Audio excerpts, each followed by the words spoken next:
Hello everyone, welcome back to Math Jamboree, our channel. In this digital SAT math question, we have, let's read the question together and try to solve it afterwards.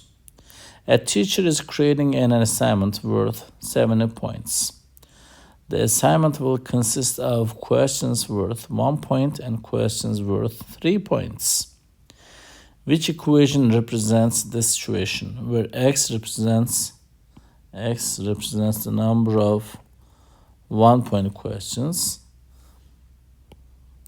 and y represents the y is for 3 point questions. So total number we're trying to reach is at 70 points. So in each choices you're given 70 on the right side of the equation. That's why I just put the 70 on the right side of the equation. X will be multiplied by 1 because it's worth 1 point for X number of questions.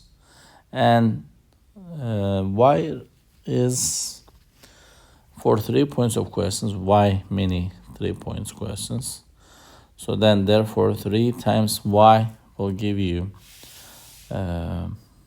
x plus 3y will give you the 70 points in this question. So when you look at the choices, the right choice for this specific question is choice D, x plus 3y is equal to 70, not the degree. Thank you for watching our channel. I wish you good luck on your tests and have a good one. Bye-bye.